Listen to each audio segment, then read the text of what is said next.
Welcome back everyone to another episode of Vegetarian Cooking with JJ. Today I'm going to be making a mac and cheese, but rather than using macaroni, I'm going to be using the shells, so it's really shells and cheese. I'm going to be using all vegan cheese. Now associated with a white person's food, the origins of mac and cheese, believe it or not, come from Italy. Southern Italy to be specific. Recipes can be found from that region from the late 13th century. The first mac and cheese recipe was written in Latin, and the book was entitled Libro de Cocina. This anonymous person had knowledge of the Napoleon court, and it was written somewhere between 1248 and 1309. The original recipe was called de lasagnas, and they used the sheets of lasagna and they chopped them up into little pieces, much like the size of macaroni. And then they mixed in the grated cheese and spices as well. It was quite simple back then. Now we have tons of variations of mac and cheese. The mac and cheese that is popular in North America today apparently got its beginnings at a New England church dinner. It was also called macaroni pudding many moons ago in southeastern Connecticut.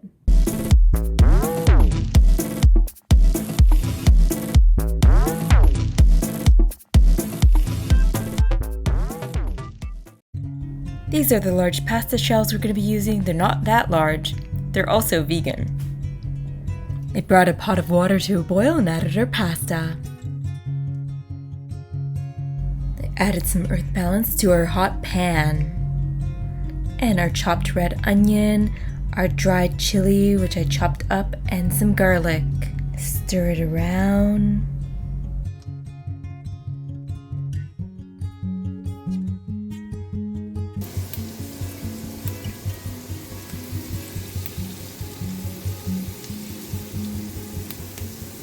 I also added some chopped broccoli.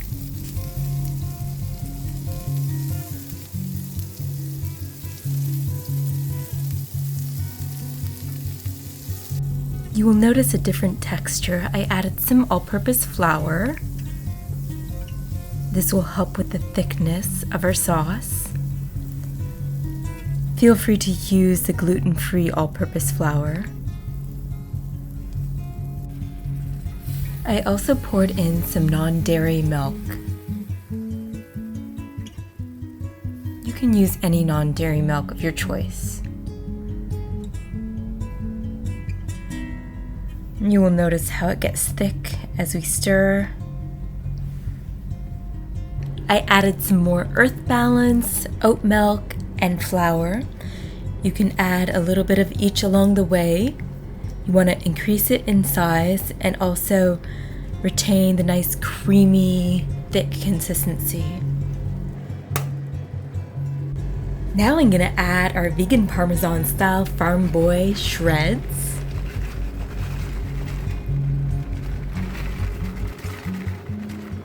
Now for our vegan Cheddar style Farm Boy shreds.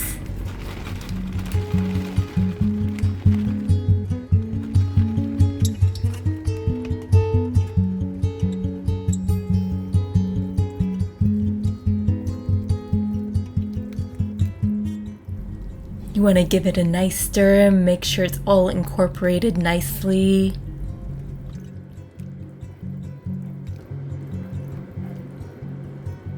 And now it's time to mix things up.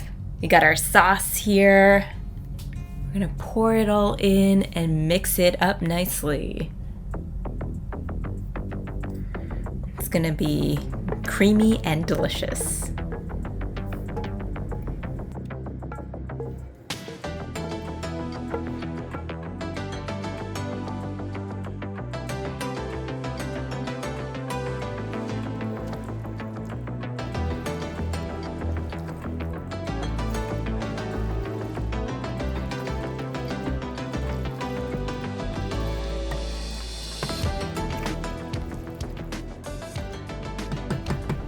Here I'm adding some fresh thyme. I thought it would be a nice and tasty touch.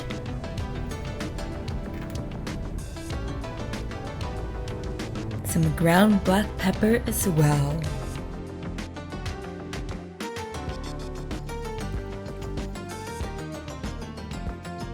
I greased the casserole dish with the earth balance, and now I'm gonna pour in this creamy deliciousness.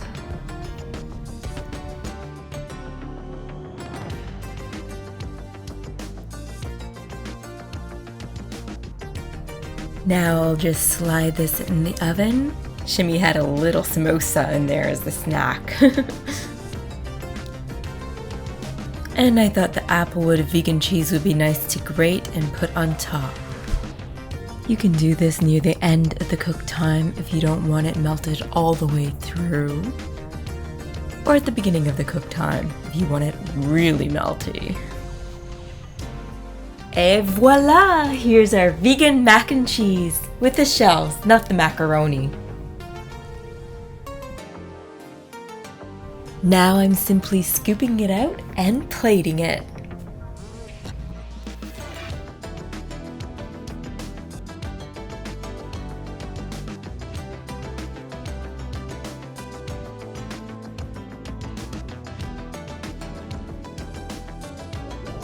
And how can I forget the fresh parsley?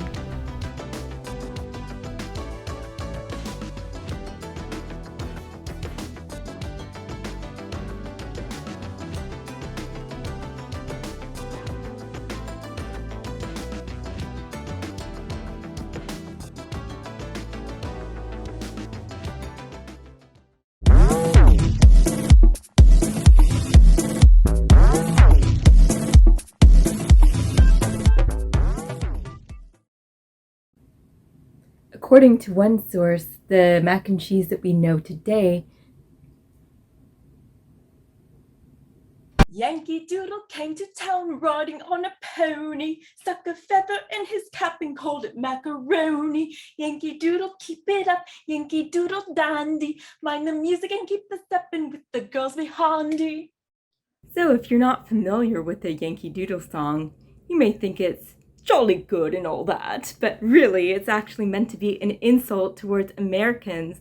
The British officers would insult the American soldiers. They thought they were disorganized, disheveled, and also pretentious. The original meaning of Yankee was a Dutch name, and then over time it got translated to an American simpleton. So it was used as a disparaging remark. The term doodle came from Low German, which meant playing music badly, and it also meant fool or simpleton.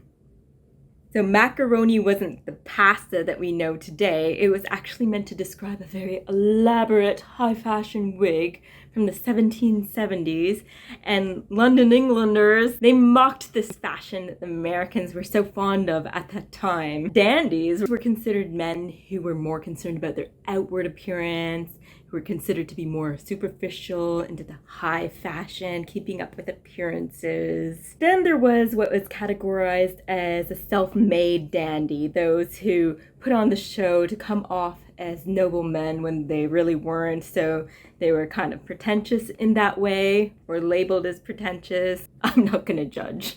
And the line about sticking the feather in one's cap is meant to make fun of the Americans who thought they could just simply stick a feather in their cap, or suddenly they were noble and sophisticated. It wasn't a very nice, pleasant song.